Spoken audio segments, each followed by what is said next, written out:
This is episode 15 of the Green Room podcast. We recently resumed the show after a bit of a accidental hiatus. I was too busy being in class elsewhere. And today I'm with a fellow member, Sharktooth from Bad Arts Entertainment. Hello. He's been on the label for roughly about a year now, I'd say. Just about I think, a year, yeah, roughly. Time's gotten the better of me. He's a producer primarily. Mm-hmm.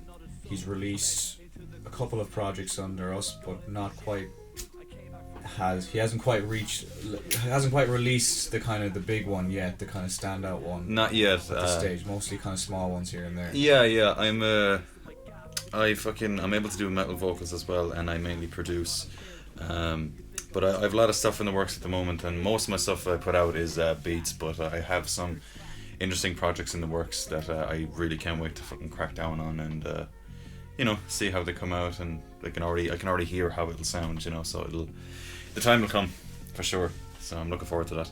Would you say that you started out as a metalhead and kind of somehow found your way into dark trap music you kind of make? Yeah, definitely. I remember, I think from metal, I think it started with Limp Bizkit and then Slipknot, like when I was younger, from like 11 or 12. Classic music. Yeah, of course. And from there, like I got into more fucking heavier stuff like Gore Grind and fucking all these kind of bands like Waking the Cadaver, Amputated Genitals, all those ones, like fucking Gore Grind type shit and nasty shit. And and I think around my mid-teens I fucking got more into hip-hop and everything like that. And once I heard trap, like Suicide Boys type of stuff, I really fell in love with that. And then after a while, then once I kind of heard like heavier kind of beats like that, I just fell in love with it. And then once I started producing it, just kind of the control of being able to do what I want and add whatever the fuck I wanted into it, it would kind of open a whole new world. And I'm still exploring that world, even though I'm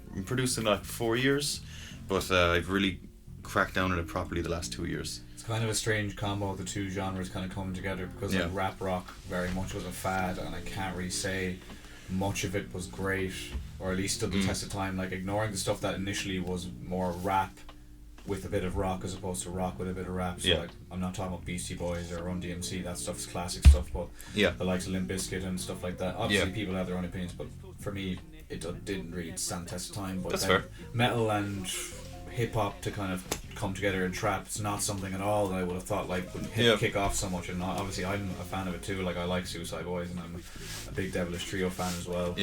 It'd probably be some of my favorite stuff that's kind of maybe nearing the kind of mainstream line of American stuff these days, at least from trap. I wouldn't say I'm a huge fan of a lot of it, but that sort of stuff for me kind of is definitely a lot more of my preference as opposed to say Denzel Curry or Lil Uzi Vert or something. Well, as well, like I mean, the whole trap kind of sound is relatively new. So when something is new, you're gonna get most of the shit. I mean, like when you look back on like 80s music, like you'll think of like Tears for Fears, or you know what I mean. Everyone Wants to Rule the World. Like certain songs come to mind. But like I can imagine, like in the 80s, there's probably like a shit ton of really bad bands. Like it's just at the moment we're just hearing a lot of shit because so much is coming out at the moment.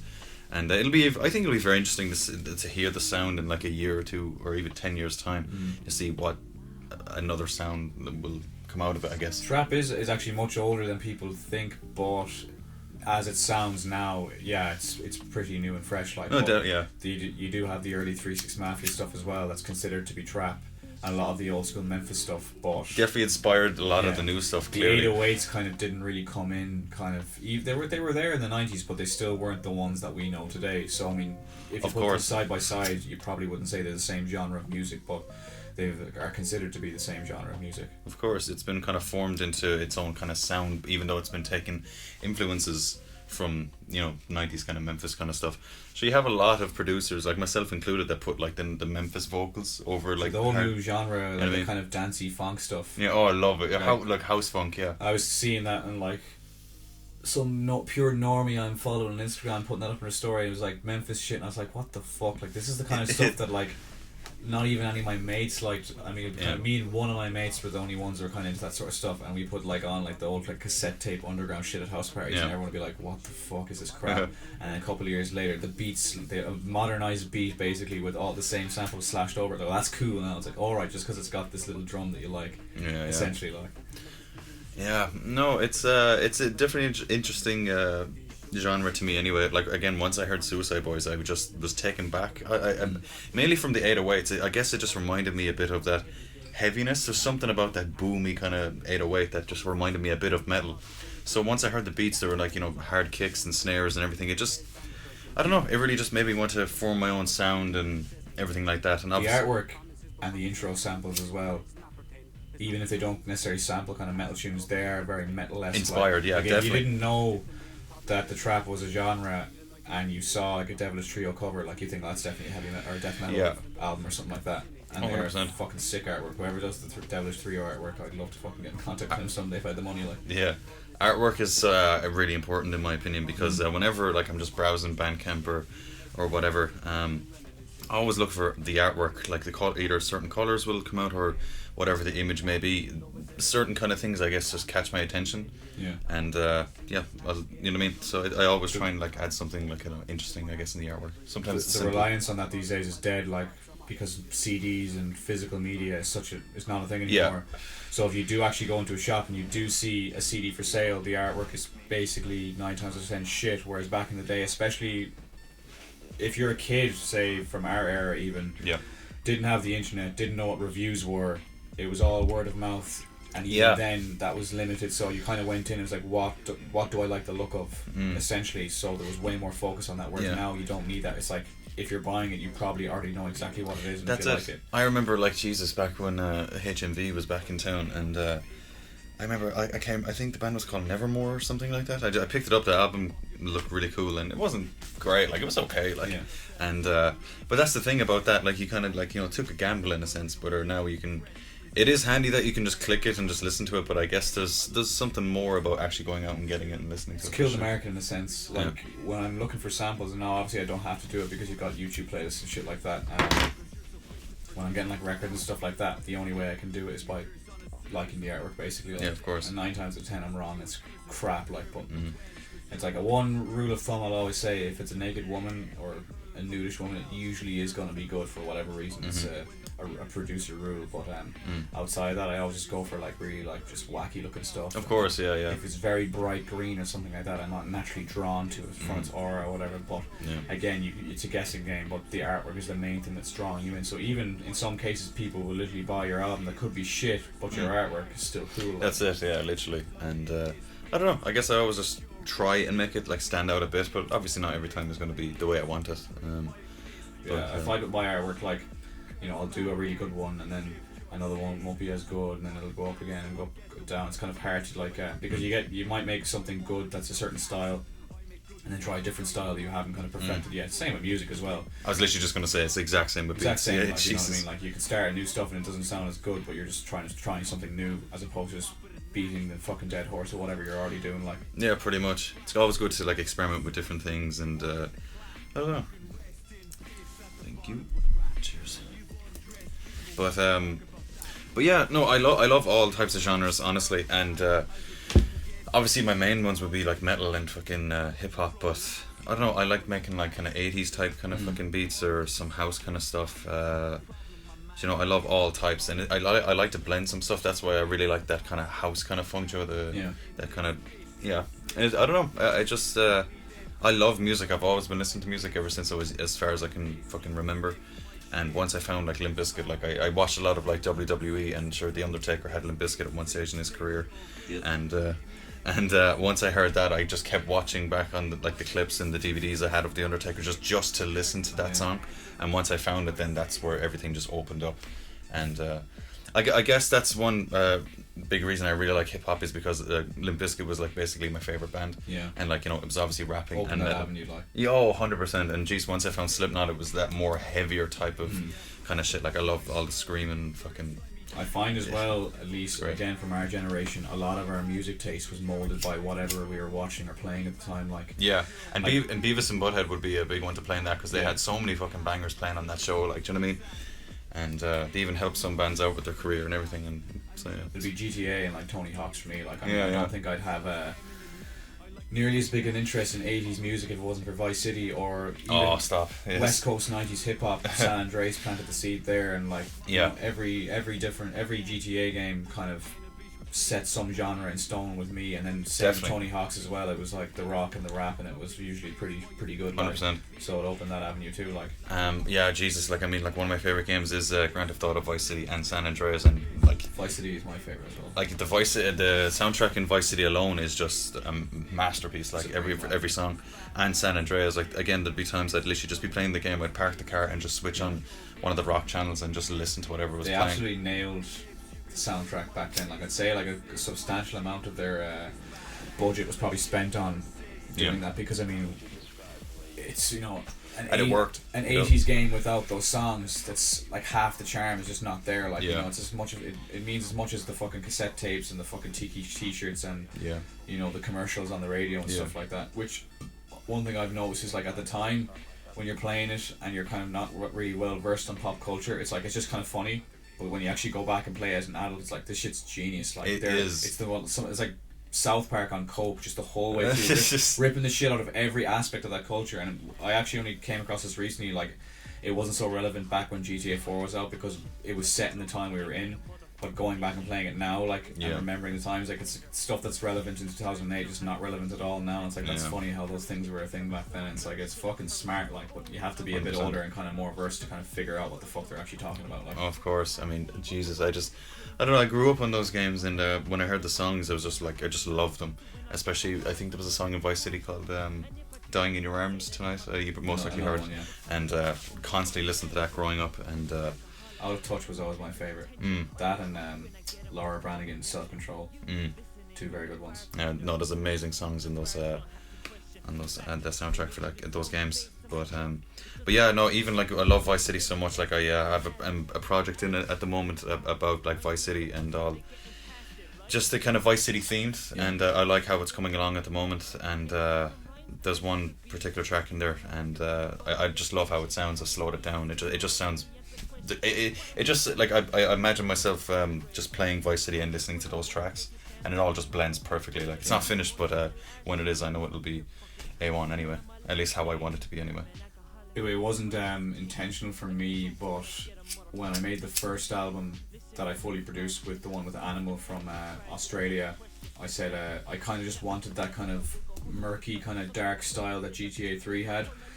Like the kind of when it was more kind of comic booky or whatever. Oh yeah, and I went for that and did that, and I was like, maybe let's have some form of continuation. So Vice City was the next one, and then I did San Andreas, and now it's been a few years since I did one, but this year's one's going to be GTA 4 then, and I might just go GTA 5, and maybe hopefully GTA 6 will be out by the next one, is it?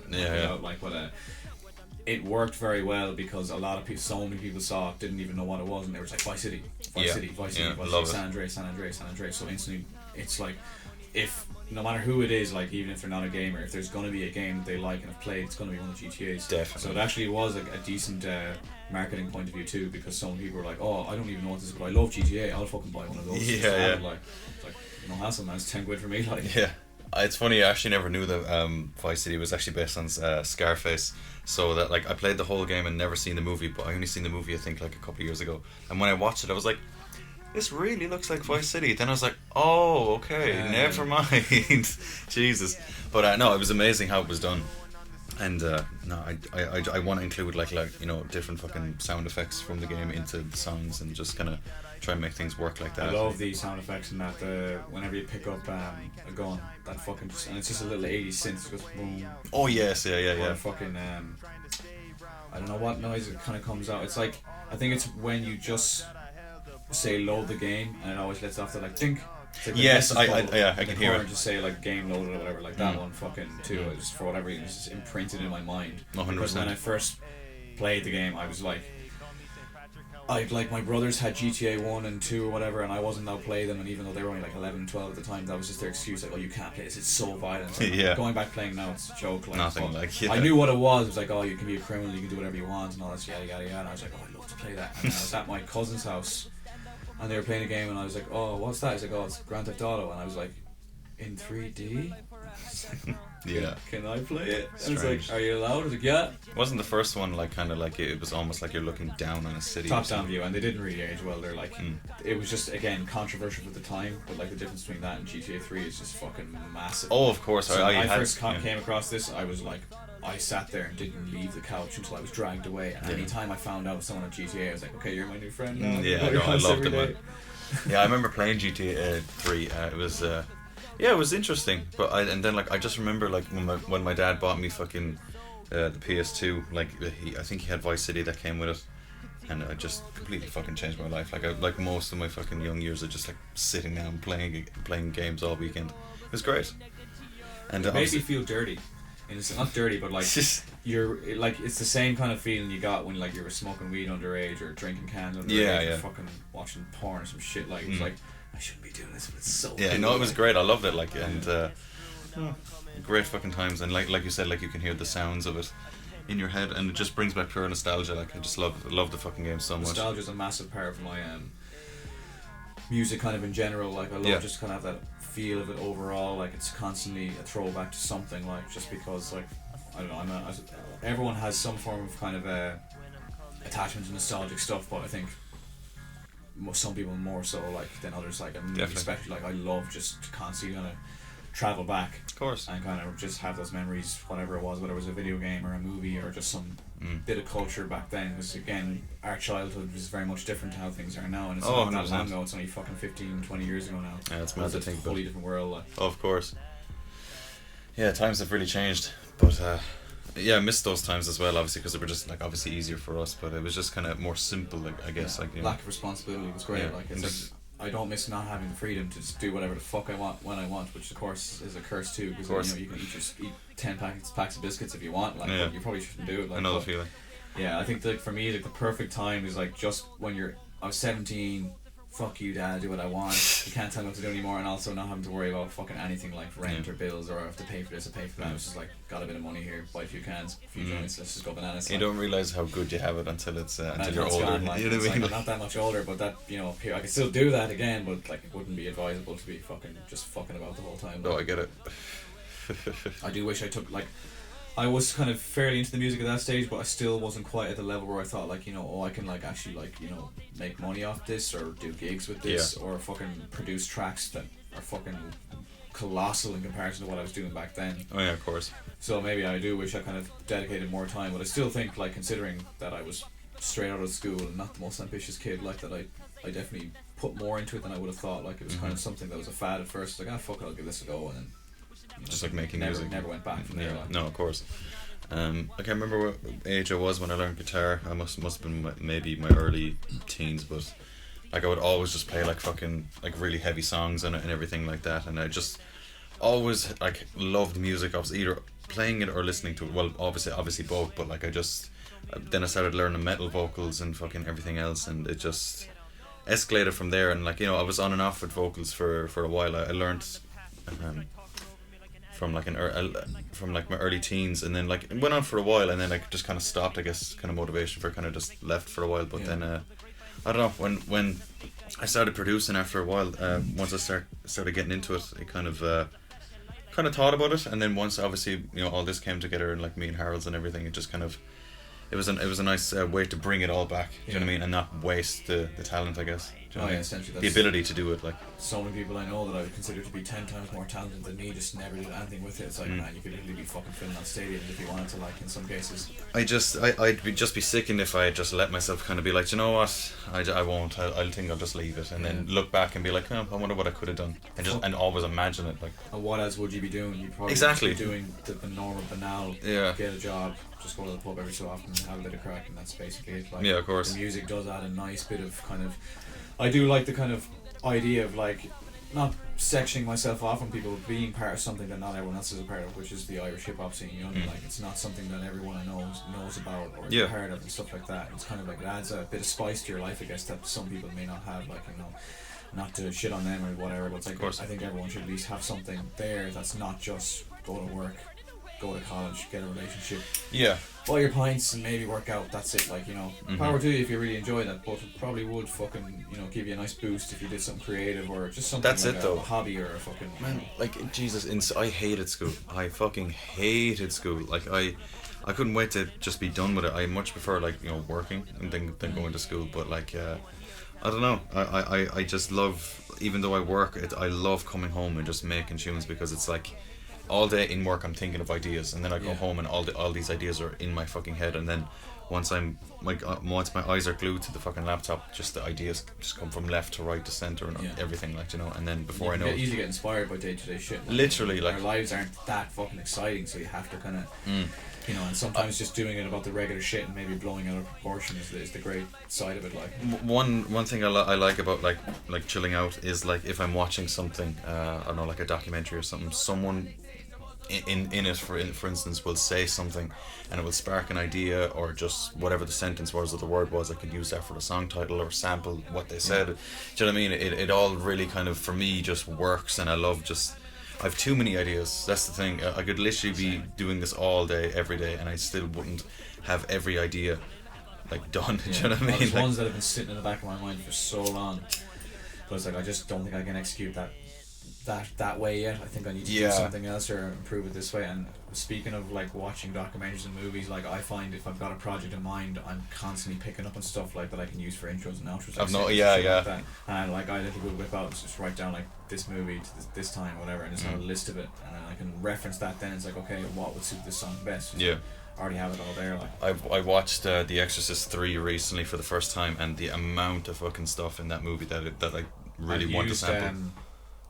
The scene where Brad Dourif is in the jail cell and he freaks out. Oh, he's like getting up and he's like, that in the Common Rough LP that I released in 2019, I think. That was before you were in Bad Arts. The song now isn't could definitely be a bit better by today's standards, whatever. But that part fucking was perfect for it. Like, it was amazing. There's a couple of things from that movie that I'm definitely gonna fucking use anyway. And but it's nice as well to kind of like, if you have I've loads of different projects in the works at the moment, and like, I have ideas from, but I won't constantly just stick to that one project. I guess it's just the way I am, but I like to like dip in and out of different things. Do you know, I have like sad projects, heavy projects, noise projects, I guess you could call it, hip hop kind of stuff. Do you know, so I like to delve in and out. I could be thinking about a beat all day. I'd be like, I'd like to make this now when I go home, and I'd make something totally different. It's really strange how it works. Sometimes it can be hard.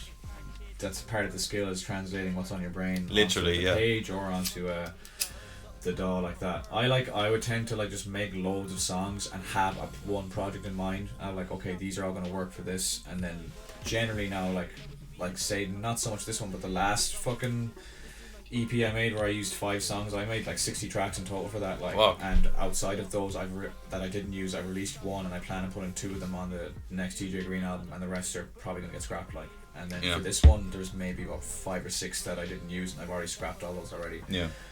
But I'd have it like a project in mind, and then kind of have everything else left on the outside of it, so I'm not kind of overwhelmed with too much focus on multiple things. So you said like you picked 5 songs and there was 60 that you made. Do you just scrap the ones that don't get made, or do you just put them into a folder? Like, I had them left in the folder, and then I'd go over them after a while. I'm like, is that ever worth releasing? And I'm like, not at this stage, and I'll probably just sell the beat then. And I was just gonna say, sell it instead of getting rid of it. Yeah, so I've put out all those beats up for sale, at least the ones that were sellable.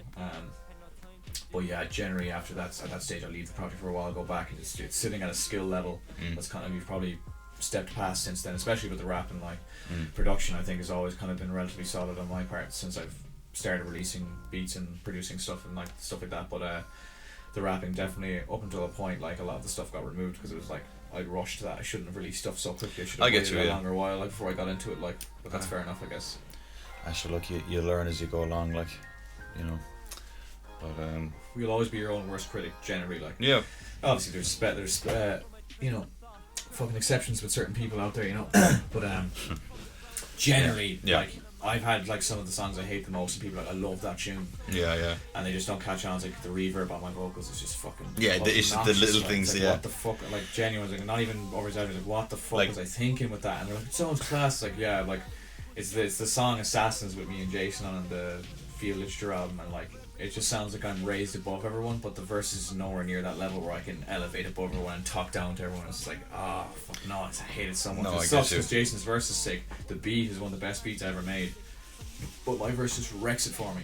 But again, most people are like, that's my favourite song of the project. I'm like, nah man, I hate it, I'm sorry. I know exactly how you feel. Like, believe me, like the first bit of stuff that I put out, beat wise. Like there was so much stuff that was out of sync, out of time. I didn't know what I was doing, how to mix correctly, EQ anything. You know what I mean? And if you're not being taught in college, it can be harder to figure it out from the get go, just like that, without any kind of outside influence teaching you shit. Like, I was watching just a lot of YouTube videos and just kind of also just trying to understand what things were.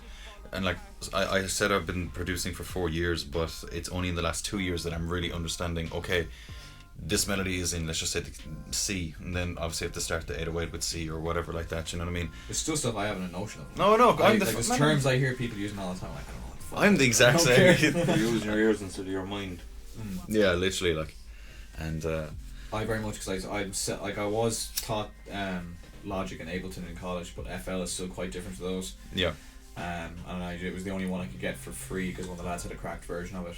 So I just sat with that and just fucked with it. And there's still things now, it's like I watch people doing it and they just click and they do something simple. I'm like, how'd you do that? Yeah. It's like, it's really. I didn't know you could do that for 7 years, like, just because like I get into my little safe space and I just stick with that. Like, yeah, I'm literally the exact fucking same. Oh my god, yeah. It's funny because I'll learn something new from like watching a video, and I'll pause the video and then I'll go do it, and then I'm lost in the beat. I don't even watch the rest of the video. Do you know what I mean? And but no, it's mad learning new stuff. I only know like probably like the very basics. Like there's probably so much more that I'm not even doing. That, I would disagree in the sense that there's a lot of stuff that I hear you and Harold's doing on some of your beats where it's like I haven't a notion of how to do that. But it's all fucking around. My That's literally production style is relatively simple in the sense that I don't like to fucking do anything too crazy to it. So like what I'm doing does suit me down to the bone. Like I just very much like to just find a nasty sample and find a 100%, drum track and just put it at that. It's not through laziness or lack of skill. It's just like what I can do. And I do think in itself it is a skill to be able to do that so quickly. Like it's like this was stuff that like I would spend several days trying to do, and now all I have to do is just whip out my mouse and fucking click 20 times. Like okay, now this used to take me a week to do this. So like I'm proud of it in that sense, but I won't act like it's some super complicated process I go through. Like. Of course, I'll hear a certain sound, like I'll just like either flick through Splice or something and find a melody or a drum loop or something that sounds really good, and just kind of add to it. You know, just flicking through different kind of things, and I'll hear something again, like going back to like either a movie or documentary. I'll hear a certain sound, and that could work. Yeah. It may or may not work, obviously, but it's I don't know. I find it interesting. Certain sounds are very kind of like for instance, like when me and Harold like play live, obviously the fucking keg. You know what I mean? I just love how that sounds, and just different distorted kind of fucking. Even today before coming out here, I recorded some sounds like just I hit the zoom, hit record, and just slapped a load of fucking pots and pans together, and just through Camel Crusher, which is a distortion VST, and just it sounds really good. And just I'm making a drum fucking kit at the moment, and it's nearly done. I guess I'm kind of like I love adding more and more to it, but yeah, no, it sounds really good, and I don't know. I know how I want things to sound, so I guess I'm just trying to do things for me, you know, different sounds. I don't think any of it's available online anymore, but I did make like an ambient project ages ago. Yeah. And I went back and listened to some of it there recently, and like what I did was I like recreated basically what the idea in my head was. It was a super mutant by a campfire, fucking dismembering a body for eating, with some music in the background. But like all the sounds were all made from just shit in my room, like all of it. And then when you listen back, it's like you would have thought I recorded some of the stuff for legitimately, like where it's like, you know, the guts was literally just plastic. And kind of drool in my mouth in the background. It just sounded like someone was sticking his hands through fucking guts, like. And the fire was literally a lighter that I fucking just put distortion on and made it crackle. That's and class, stuff like nice, that. It fucking worked really well, like. I'd love to kind of see, like, I'd love to try loads of different genres and stuff like that, but I find, especially with managing the label and everything like that, it's too overwhelming to kind of like, okay, now I'm going to start a new genre of music. Of course, yeah. The drum and bass stuff somehow worked really well, where I just like, I mean, ultimately it is kind of like sped up hip hop with just crazier drums. Yeah. I made most of that project in one evening, just fucking about, and I just like perfected those songs over a couple of weeks after that. Like, but like anything else, I would say, like, I just kind of don't maybe have the patience. I kind of want to be in a position where I've got just space and time, where everything's working, and I can kind of sit back and now, okay, now I'm gonna dedicate some time to making something new and fresh and different. But I put off making that Prodigy stuff for years. I always wanted to do it, but then it was just one night I just happened to kind of be like, I don't want to make hip hop tonight, so I'm gonna try something else. Fucked around with that. I was like, that stuff actually works really well. I showed it to people. They said they liked it, and I'm surprised, like the streams on my Spotify, everything have shot up, like from those songs. Like I've got hundreds of new listeners. Fucking, I've noticed like the streams are gone up to like 1.5, 2,000, which is still pretty good by my standards. Yeah, like, of course. So I was like, I'd love to know how that kicked off or where it kicked off. To be honest, because I've never had anyone in Ireland come up to me really and be like, oh yeah, I love that tune, I love this project. Yeah.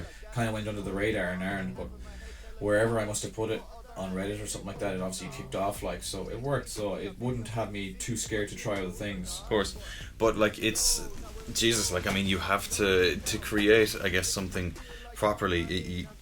You'd want to have the time to kind of relax, because I find like if for example, let's just say I only have 2 hours until I have to be somewhere, and I sit down with a beat, I'm always looking at the time, and that disturbs the flow, especially if I get into flow. There was one time I was recording guitar for one of the older albums I made, and I had to go to work in like an hour, and I was like, fuck's sake, I gotta leave in 45 minutes and then I'll be there at exactly 5 or whatever, and I was trying to record everything, get everything perfect and try and mix it, you know what I mean? I'm a bit of a perfectionist, so I like to have things like properly done and everything like that, so it disturbed the flow a bit, but it's good to have the time to just be able to lay the cards out on the table and I find relax, like, especially with writing, it disturbs writing so badly. It's like, okay, I've got an hour to write, it just never comes up. Too much pressure. So I just like, fuck it, I'm just gonna sit in my house for an hour instead. But like, you're running the label as well, like, and you're doing so much. I can only imagine, like, how much even more busy you'd be if you were like trying to create another genre or anything like that. You'll get your time, obviously. It's just it's doing so much. Once at that stage, it's like you naturally, even if it's a job that's still considered to be fun and stuff, like you do need your downtime, like. Of course. And like the music is downtime on some level, but like it's like if I've an extra 2 hours, it's like I'd rather fucking play some video games or something like that. It's good to have downtime though. Like you need that. I think that's like obviously inspiration comes from that as well. You can't just constantly just be at it. It's like going to the gym all the time. It's like you have to rest too. Like Like I've already jumped into writing some stuff I'm not necessarily planning on using since I've already just released an album, but I do like find it difficult at times to kind of just like leave it aside, because for me it's like if I like say I'm not going to make beats for a while, I'm not going to write music for a while, and then let it kind of process like, okay, what else am I going to do then? And especially from the side of things that like the production is a financial game too, it's kind of like it's hard to kind of leave it aside and kind of have some breathing space, I guess, to actually like do something else or take time off or whatever. Yeah. Because ultimately, like, I've nothing else that I really want to do, and there's only so much time I can spend sitting on my arse or fucking going for pints or whatever. As well, where I live, I'm the only one that still lives there. I live fucking further away from everyone, so it's not even a case where I can just go out my front door and be like, oh, do you want to meet up? It's like, no, I have to get out, I have to walk half an hour, get a bus into town, and 9 times out of 10 people are at work. Of course, yeah. Because we're all adults now, it's fair enough, like, so it is more so like there's literally nothing else I can fucking do besides that when I'm out at home, like, which is grand. Like, I like to be out there and kind of away from everything. I'm not necessarily out in the Aran Islands, but like it's kind of more clear-headedness and just privacy to sit there, like, you know what I mean? I can just sit there in my room all day and do what I want to do and not have to fucking deal with anything or anyone, like. But there is a downside to it where it's like, I literally have nothing else I can do really besides that, or just stuff that's not productive. Like, I just don't sit in my hole, like, so. Well, look, you're getting shit done anyway, like, it's funny because I really would like to produce every single day, but I know there'll be days where it's like I need today off and just relax and get inspiration from somewhere. Again, like I mentioned earlier, that I like to go from project to project. It's kind of like, I don't want to be working on the same thing that's kind of sad all the time, because I'd be sad after making making the beat, but I don't know, it's good to dip in and out of things, like, it's good to be really busy, but it's I don't like to be bored either. Do you know what I mean? It's hard for me because if music is my main occupation or whatever, is like I always kind of have the time to work on stuff. So it's not even a case that I'm necessarily rushing projects and doing this. That's what I do. I make projects, like, whereas most people that kind of are at least in this kind of, at least at our level, they have like jobs, relationships, and all that stuff that just naturally takes up time, whereas I have the free space and time.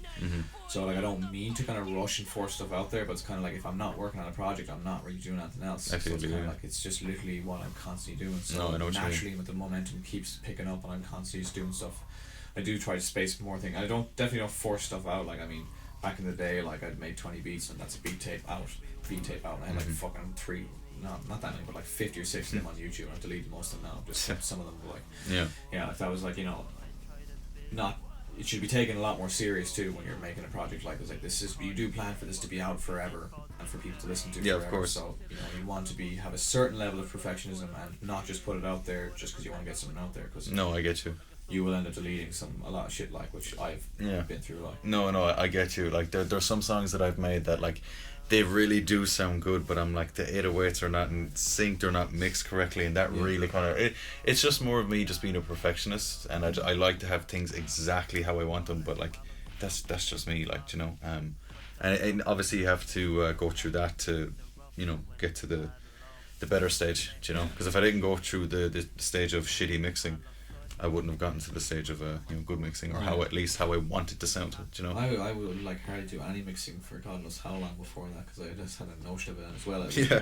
Also, ignorance is not. I don't care about that shit. I just fucking make the beat. Yeah, It's man. fucking fine. Like, Yeah. I don't care if the kick. I want the kicks to fucking clip. Punch out of the Exactly. speakers, yeah. No, you can't actually do that without it fucking destroying your speakers. It's just a little bit of eye-catching detail that you focus in on. It's fine, like. But Speaking of you know, the sound blown out of the speakers, I said earlier I was very kind of in. I really like gore grind, like, you know, the genre, and I'm working on a project with a dude called Bloat from New York. And he's a really nice guy, really good dude, and he's in a project of his own as well, and we're just kind of working on like this kind of, it's just noise. That's basically what it is. I just love, again, just sounds, different kind of sounds, and it just sounds like shit, but that's the point of it, in a sense. It's hard to I explain. actually saw a clip of a guy performing that recently. I was like, that's fucking awful. No. Because he was DJing it, like, so he's like, Just kind of turning up this, and he's like, oh, it's like, man, you just turned up a knob, like. Yeah, I know. Yeah, well, I see. That's the thing about Gorgon is that it's just shit. If you get what I mean, I don't know. It's I guess it's hard to explain. I guess, but I don't know. I just like. G.G. Allen sounds more like kind of enjoyable shit for me. It's like this, you know, there's some substance there, like, you know. Yeah. But no, I don't know. I'm excited with that one because he's a really nice guy, Bloat, and something unique as well. Like, I mean, you know, I'll still give it a listen. Like, you know, I don't. Oh have yeah, no, enough of course. experience with gore grind to set a label on it. But I mean, I don't. I like to make like different things and not just hip hop or trap or whatever like that. You know, I like to kind of try and experiment and do different things, and I'm just trying to do what I want to do. Do you know what I mean? And sure, if people like it, then that's a bonus. Right? So as long as I'm happy with the product, my product at the end of the day, that's all that matters to me. And again, if people like it, that's great. If they don't, that's fine. That's fine too. Same, like, I'm making it for me, like. Exactly. And a lot of people don't actually do that. Like, they had, like, that's why we see so many artists, like, their best stuff was at the start because it was them, and then they got corporate and it just fucking. It's for the audience. Yeah, and it's like, what will people like? I mean, we see it now. Like, I mean, you know, it's like, would you really make that song if it wasn't just going to be popular? Like, is it going to use this kind of beat and rap like this and rap about this sort of stuff? It's like, do you know what I mean? Whatever. Like, whereas I'm the opposite. It's like, I'm going to make exactly what I want. Yeah. How I want it. I'd rather build up an organic fan base through that. I'd rather have 500 to 1,000 fans who really like my stuff. Rather than like a lot more than just whether or not it's more money or not, I don't give a shit. It's just like genuinely, like, I like to very much. That's exactly how I want that to sound. There's not any corners like cut just because I'm like, okay, people might not like this or something. Yeah. I just find that, like, if I can't do what I want to do, it's very difficult for me to create. You know, I just, if I'm not creating for myself, it's a little bit harder for me to get the idea of what I'm supposed to do, if you get what I mean. Like, for example, there might be some people that are like, oh, can you make me this type of beat? And I'm like, yeah, no problem. But like, they'll probably obviously have their own like idea and twist on it, and I'll do the best I can. But I feel limited sometimes. I'm kind of like, alright, it needs to sound like this, so how do I make it sound like that? And it'll work sometimes, yeah. But it almost, for me, puts a limit on it.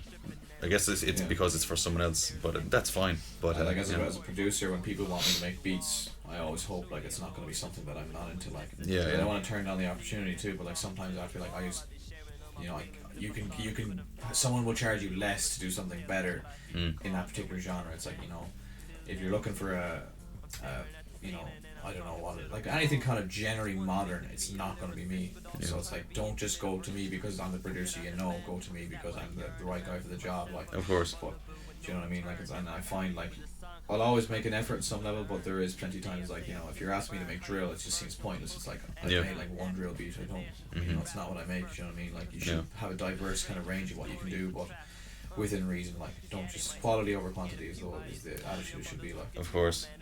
But yeah, no, I'll definitely like sell some beats that I'm not using and just see if anyone wants them and whatever like that, you know. And because I've so many, like I have a folder of just like stuff either I haven't finished or that's just sitting there, I guess, you know.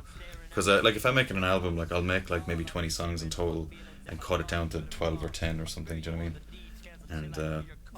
And I don't like just seeing them kind of just sit there in a sense. If someone likes it, then you know they can have it, you know, with a bit of cash coming my way, obviously. And yeah, you know.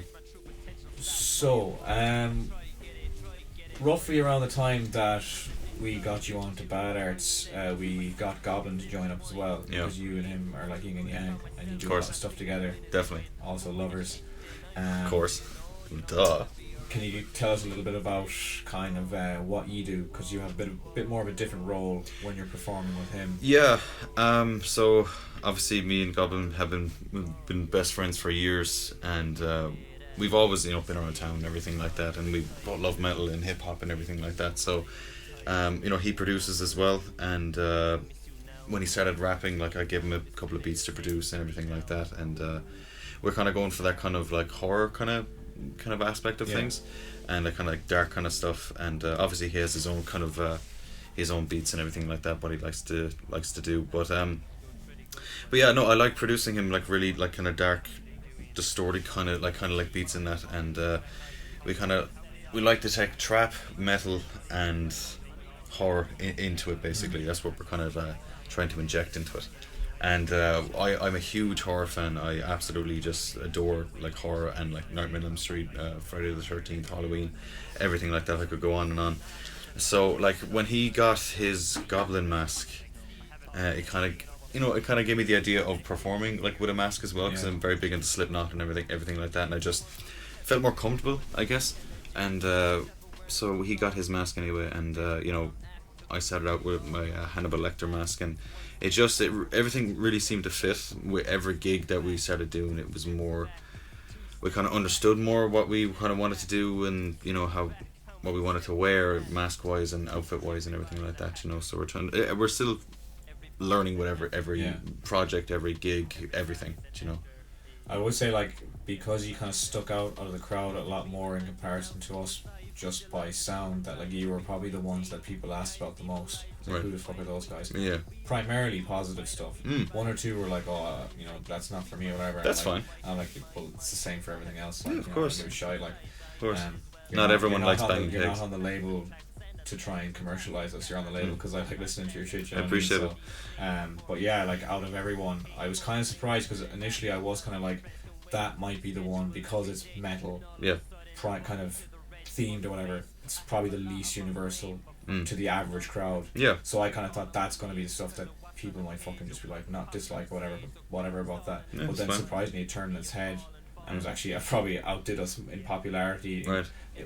to the max, because I think especially as well they knew what to expect from me, and they kind of knew what to expect from it, because you actually probably are the newest act as well out of all of us. Yeah, we definitely have the like most newer You kind of. did your first gig with us, Yeah. whereas we'd all been gigging for a couple of years, so there was that too. So they probably expected much of the same thing, kind of within our realms of what we're doing. Yeah. So it was probably just caught people out, like when they're probably expecting to do some boom bap stuff and you're both screaming, they're kind of like Fucking banging a like keg everything else, and. if you had to be like, wait, what is this? Yeah. Like, the fuck? Where's Keg. this coming out of? And I used to be laughing just because like People's the 55, reactions, I'm like- spotting my mates just looking at me, you're roaring, and I just laughed to myself like, yeah, that's why they're there, because they roar and he likes listening. I to love that. it. Yeah. I like just slapping kegs, fucking just metal, fucking screaming. That's another thing I love. Like, you know, hopping on stage with Goblin when he's performing. Like obviously he raps, and I add like metal vocals when on stage, and eventually gonna write my own album. I'm gonna take my time with it, because again, so much that I'm working on and everything like that. Like you were saying earlier, just, you know, you need the time and the space for that kind of stuff. But no, we love adding the horror aspect of things, and I do love stuff that scares people, like music. Like I do love like. Yeah. As much as I like to see people smiling and clapping, especially during your set, I do like the fact that some people are like, you know, like, oh my god, like. I like and that it's like though. that's just hilarious to me. It's like it's just music. It's all, they're just making songs. Yeah. And they're reacting like, you know, are they like you're sacrificing a goat on stage? Like, I just find that so hilarious. 'Cause I have not to go off on a story like that where granted the people were under the influence of 2CB. But I put on a tune, Psychedelic Ascension by Mr. Traumatic, and it's got like a really weird kind of just fucking, it's a pure psychedelic kind of beat. Right. And he's rapping along to it, and this girl was like, just after snorting 2 CB, she's like, look, I really don't like that, will you turn it off, like? And I was like, sound. So I put on the original, which was a Russian tune, and he's like, oh, I've been, you know, fucking full on Russian, and she thought she couldn't comprehend English anymore. She's like, I can't even understand the lyrics anymore. Oh my God. And she was getting so scared, and I was like, it's just a song. Mm. It's not gonna kill you. Okay, and she like, you know, just freaked the fuck out, like. So it's even worse when you do come across people that aren't even under the influence, and they like, it's not what they're kind of expecting, or not necessarily what they like, and especially if someone who just, there are people out there who just do not listen to like that kind of music at all. They've no interpretation of it at all. So when they do hear, they might hear Metallica, and to them that's fucking just absolute filth. It's like you don't realise that's tame in comparison to what's out there. Literally, you play fucking Cannibal Corpse or fucking Infinite Annihilator. Oh, definitely. They're more of a piss take band, but like I do like putting that on. Like, yeah, that's what. It's just ridiculous. All the time. They're like, what? Yeah, that's what people listen to. Like, there's fucking the fear. Like, it's the fear that's kind of gone from every other genre. Like, no one's scared of gangster rap anymore. Do you know what I mean? Like, no, I get you. Yeah. NWA back in the day was like, oh my god, like, but now like that's nothing. Like, whereas metal is still kind of sitting on the outskirts of the mainstream, where it's still something very scary to people. Yeah. And I kind of prefer that aspect. No, of course. I love seeing people get shocked. It's interesting anyway, to say the least. And I don't know. Again, like we're trying to discover more of us, and we've loads of different ideas. Like, but like I've been to so many metal gigs, and like I just remember certain ones. There was one at Siege Limerick a couple of years ago with a band called Basement Torture Killings. And I remember just watching them. They were really good live, and all of them had like aprons on splattered with blood and masks and everything like that. And I remember the lead singer, she just like started grabbing these like teddies, like the like kind of dolls, and just started cutting off the heads and everything. And I was like, what the fuck? This is very interesting. It's stage presence as well that I've. Can you imagine if she had done that in fucking Costello's or like? They probably call the guards like. Yeah. You know But I mean? Like, it really added to the set of their set, like you know. And there was another band that me and the lads saw in Dolan's called Aborted, a really good band. And but like if we stepped outside to have a smoke, and we came back in, and the band were playing, and like there was these like coffins on the stage with like skeletons and like a head of like this beast. I remember I came back in, I was really baked. I came back in and I was like, what the fuck is this? Just staring at the stage, and the band is playing. I'm just like, so that really kind of, all that shit inspires me, like props and everything. We've so many ideas that it's we need a lot more money and just like get different things, and you know what I mean. Yeah, it's a dying thing again, because you know, we were saying it about like the artwork on the physical media and stuff like that's a dead, like it's like, and then most acts just kind of do the same shit on stage. It's like lights and maybe a bit of fire if they're a bit crazier, but usually not. It's just kind of like, do you know what I mean? Yeah. I would definitely prefer something. It's like I guess outside of metal, what genre would you listen to that would even have that at all? Like, you know, in the form of, you know, a real fucking setup, like a movie set essentially. Like, you know what I mean? It's not really a thing in any genre outside of that I can fucking think of, at least. And we're literally just doing what we want to do and what we think sounds good, you know. Like obviously there's that track Broken Chains. It starts off as like a heavy kind of like trap beat, and then obviously then at the end it's like a metal breakdown, and all the vocals, me, Mark and Harold's are on it, like, you know. And I just love those type of tracks where it's like really kind of starts off kind of like, you know, kind of easy, and then gets harder and then just switches straight to fucking metal, and you know.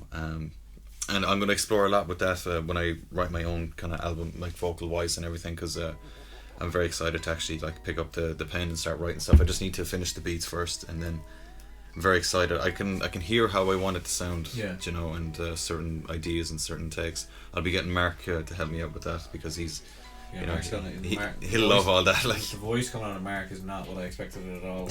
Like, I was expecting something kind of like mid kind of tier in terms of like growling or screaming, or deeper.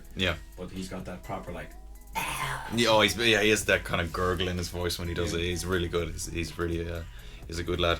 I've had a few people say to me that I should, because I've got a decent enough vocal range as well. Like, I can scream like a girl still, even though I'm a fucking 26-year-old man who's been smoking for years. But that's the thing. It's like I can do all these various growls and screeches and stuff, but not for very long. My throat just gives out straight away. I guess you, I was like, I'll start coughing instantly. Like. No, of course. I mean, like, but like even when I'm up on stage, fucking growling away, or screaming. Like I have to warm up, I have to stretch my jaw out, my body out. Everything has to be. You know, if I don't do that, I can't go on. Like, you know. My warm up is just like 6 or 7 beers. Yeah. This is fucking shit. I don't like the company, so I'm gonna start screaming and pissing people off. Like. Yeah. Sure. Has to be done. I was me and my mate Hanser. He came back from Sweden there recently, and we were at a gig. I don't even know who was performing, and like we were kind of like screaming along with the crowd, and then it just got to the point where we were just screaming for the sake of it, like so the room would go silent and just start roaring, and like slowly but surely the whole room is getting more and more pissed off. It's like, come on, like you're all screaming too, like. Yeah. It's only a bit of banter. I know, it's time to do it, like. But yeah, the next day then it's like, yeah, like if I'd been smoking all night, my throat wouldn't be as fucked up after this. But I've heard you roar a couple of different times, and no, you do have good projection anyway. Like, you know. I guess practice makes perfect. A lot of people give up roaring. You know, they give it up. They go, alright, I'm 18 now. I can't be screaming in the street. Like, it's like, man, I don't give a shit, man. I get some crack out of it. Like, it definitely just depends on how you know, either using your throat or not. Like, you know, obviously that fucking hurts your voice and damages it. You know, but I have to warm up for at least an hour. Like that, you know. If I don't, I'm not going up. I've been on stage sometimes where I've only warmed up for half an hour and can't fucking like give it as much as I want in a sense. Yeah. Do you know? I know I've done good, but after I come off stage or the next day that my throat isn't too sore. If it's a little bit, that's okay. But it makes me wonder about some rappers who that's their primary thing though, with the voice they rap to. It's got that raspiness, that growl. It's like, like, is your throat not fucking destroyed afterward? Well, I guess practice makes perfect, and as well, if your voice naturally sounds like that too, then it's I doubt it's any pain at all. Like. I know, but I want to experiment more vocally, like with different techniques and not just the same like 1, 2, 3, 4. You know, I want to try different techniques, and it's all about tongue position, airflow, and all that kind of shit. Like, you know, some might not work at all. Some you might as well try it. But it all depends on your vocal range as well. Do you know what I mean? Like some people who have a higher voice, they will be better at high screaming or something like that. You know, or vice versa. But yeah, no, I really have a lot of fun playing live, especially with Goblin and Creeping Jesus, who's Mark, and I don't know. Again, I think we're all learning with every single gig that we do, and we have our own image of what we want to do, and we just love having the boiler suits and the masks, and it's all coming together gig by gig, you know what I mean, literally. So it would be great if there was more, because I don't know of any more, if there was more acts like that where we could get you all in the one place. You know what I mean? Like, not necessarily have them join bad arts or anything like that, but if there was more kind of similar acts, I get you. It would be great to attract kind of because I mean, some, like, I'd say like 50% maybe people will go to, like, say one of our gigs for one act, and then the other half were like, okay, I like that act, but I don't necessarily like the rest, may not go. So if we had a more of kind of like split into threes, say for like smaller gigs and stuff like that, fit them all together, and it's like, okay, these people will go here, these people will go here, these people will go here, and then also the ones that will go to all three will be in the background too, pushing into that. Of course. But yeah, I can't. I've said to you already, like, you have a very unique sound. Now it's not. I'm not necessarily going on my way to find anything similar. Of course. I've ever tried to. Like, is there Irish dark trap metal out there? I couldn't tell you, but I don't think there is a whole lot of it, at least. So I mean, you're in some level fucking pioneering it, I guess. I appreciate it. Again, we're just doing what we want to do, and I'm just making the music that I want to make. If it's not for me, then it's going to be hard for me to actually achieve that exact sound that I'm going for. Yeah. I just really love ominous kind of fucking music and sounds, and I could literally talk all night about it, honestly. You know, I just I honestly, like, if I'm not making music, especially like after like a week of not doing any music, I get like this withdrawal fucking feeling. It's almost the same thing. Literally, I'm wasting fucking time. I'm not. Do you know what I mean? I know I'm just being you know, judgmental or on myself or whatever. Yeah, it's not as big a deal as you're making it out to be. But it's kind of like, still, it's one of the few things, at least, that probably a lot of us are doing that's fun but also productive. Like, it is actually productive, and you'd rather do that. Yeah, no, 100%. I put a lot of emotion into, like, about 90% of my beats, if not 95. You know what I mean? They all like tell a story, like, and you know, and I don't know. I just have a lot of fun making it, and it's my art that I love to do, and. You know, I could just sit in the corner for like 6 hours and not make a sound and just be clicking away on my laptop. Do you know what I mean? Definitely. I'd always have a vision in mind, even when I'm just making a beat. Initially, like, when I hear the sample, I'm like, I know exactly what it's going to be. And like, that's where all the kind of tight beat idea comes from. It's like, okay, that's a fucking West Side Gun or a Wu-Tang Clan beat straight away just from the sample, and just work from there, like. Yeah, but no, I really love the whole the trap metal sound, and just like all the distorted snares, the mad kicks, and just I don't know. Again, I'm trying to mix metal with trap, and just make my own version of it. I just love distorted sounds and just throw shit at the wall and see what Needs sticks. more distortion. You know. Yeah. But yeah, no, I have a lot in store. It's just I wish I had more time to actually sit down and like get it done more often. But I'm cracking at it bit by bit. It's just I have this great habit of having loads of projects, and then I'm like, oh, I have another idea, and let's make a new beat tonight instead of working on this project. Oh, stop. But no, I like having different types of beats, and I'm working on some sad stuff, some happy stuff, some kind of different kind of stuff. There's so much there. What is probably your number one favorite thing that you've worked on that you've released thus far? Like even just could you name one track like? I have so many favorites, to be honest. I think definitely like Broken Chains. I produced the beat for that, and Goblin was on that one. I produced that beat for him, and he's on the guitar as well. That's definitely probably one of if not my favorite beat, then definitely one of my favorite beats. And I just love how that turned out. And I think as well, I have an album called Bad Life Choices Part 2, and I really liked the first track out of that. It really kind of set the tone for the story of that album, which was a pretty dark one for me anyway to make.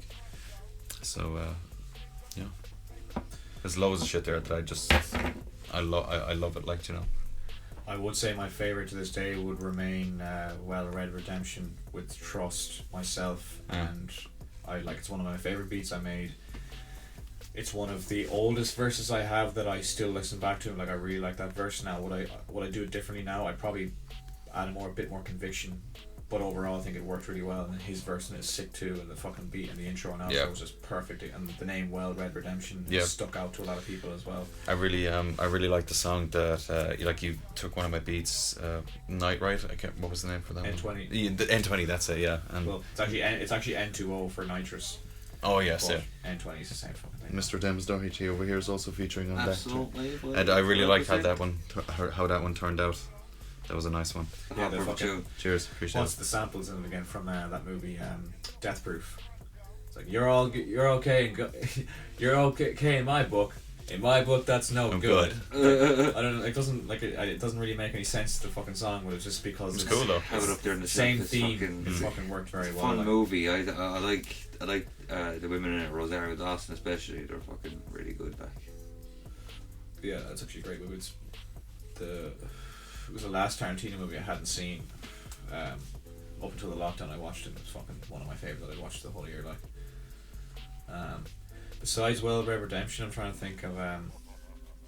I'd say I really like The Ghost as well. That was I haven't really settled on my favourite track of the new project. I love that one. Ghost That's really class. And that's again, I always say I forgot I even made that song. And it was my number one song on that, and my favourite video I've made as well. It was just sitting in my own release folder, and I was like, "What the fuck is this?" I totally forgot that I'd made that beat that day, wrote the whole song, recorded the whole song, then mixed and mastered, and just set it aside. And I would have completely forgotten about it, and ended up being the best tune.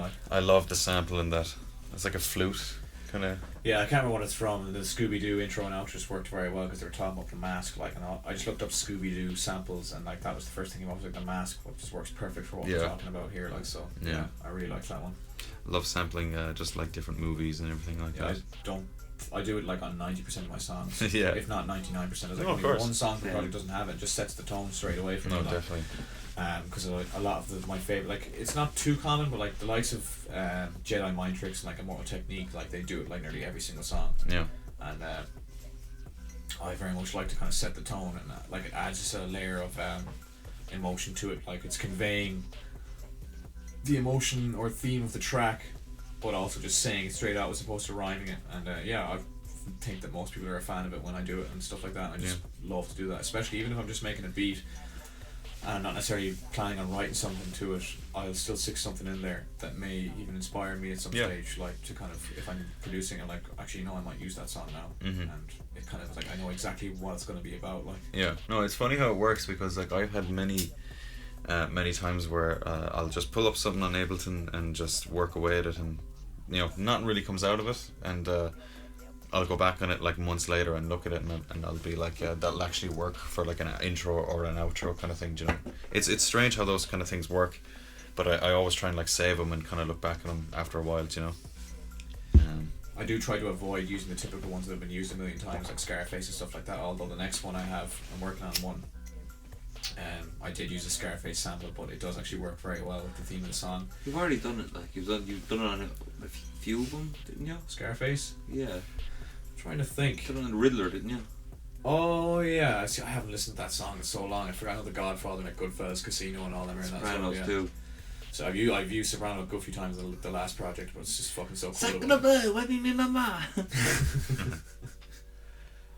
Yeah, but yeah, that's a huge thing that I like to do, and I don't. Again, it's not something you hear too often in Irish hip hop. It's not. I'd say it's a staple of my production, kind of to me as opposed to everyone else, because I utilize it so often. Yeah. I'd like to be a bit unique, you know. No, of course. But no, I really do love making music, and it just gives me this kind of feeling of like fulfillment that I crave again and again, like a drug. Do you know what I mean? I literally crave the feeling of it. That's like a good drug, like. No, oh definitely, and I love I get so nervous before going on stage, but I love being on stage and just especially hitting those fucking vocals like A1, like and it's a lot of fun. Happy to be doing it, and. Yeah, we've been gigging since March. It feels like we've been gigging a bit longer, but even 6 months, 7 months. Yeah, it's weird to think it feels about. Way longer, like. It does. It feels like a year. So long, like. Yeah, but I think we've learned a lot from those 6 months of gigging. Most people have stepped their game up since the first one. Yeah, it's great though. It's a great opportunity to share the stage with my best friend as well, and Mark, of course. Do you know what I mean? And like especially with the Pharmacia gig that we did on May 27th, the ending to that, like with Broken Chains, like that was just, I loved it, like, and listening back into some of the videos of it, like I'm like, love how some of the screams actually came out, and like just how I hit it, so how I like it in a sense, and just makes me want to do better and improve, and I'm just inspired by a lot of metal bands like Signs of the Swarm and load of different vocalists, Dickie Allen, and there's so many that are just sound amazing, and just I just want it all. I just want all of it, like, do you know what I mean? So I want to literally do everything that I am interested in, beat wise, vocal wise, music, everything, props, Before we close out the episode, if you want to catch Goblin and Sharktooth as well as the Bad Arts lads, you'll catch us in Orson Gael as part of the ARML festival that we did a day in July for, and we had a few other people there, Strange Boy, Maury, Maya, Oisin Mac and a couple of others. This time it's all going to be Bad Arts. October 29th, that's a Saturday, in Orson Gael in Galway, as part of the Halloween festival. You'll see the majority of Bad Arts there. It's not announced officially yet, but it will be soon. Tickets will be on the Eventbrite, and also Pharmacia on November 11th, I believe it is. I can confirm that, but I'm pretty sure that's the date, and that is not announced either yet publicly, but will be soon as well. You'll catch them there at that. And besides that, also you can catch some Bad Arts lads on October 18th. Trust, Carl French, as well as special guest Kaz One in the O55 in Galway.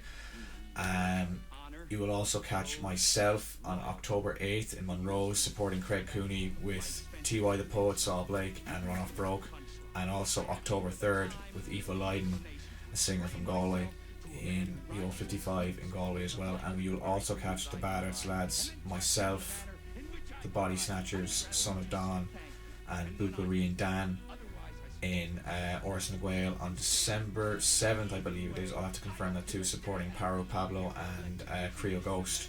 So a lot of gigs that are already confirmed, but there's more to come as well, so you'll catch at least one of us at some stage between now and the end of the year. For any of you who are bothered to fucking come to the gigs and listen to our shite music. I'm really excited about all those gigs. It'll be good crack anyway. And I also want to give a shout out to two lads in a label that I'm also with called Guerrilla Records. It's like an online kind of label with two lads called Resurrection of Apollo and Northside Christ, who one is in Colorado and the other is in Washington. And it's just the three of us at the moment, but we're just kind of like, you know, just putting out beats and all this kind of different stuff, and we've loads of ideas in mind. And it's really cool to be part of like Bad Arts, which is here in Ireland. And also across seas, like with other lads, you know. So it'd be cool to meet up someday, and Sweet. you know. So I've like two different labels to put different beats out on and everything like that, you know. So it's great crack. Hope to meet the lads someday along with Blow. Which is your favourite label? Which is your favourite label? Bad Arts, of course. Of course. Sound, look, I appreciate you coming on.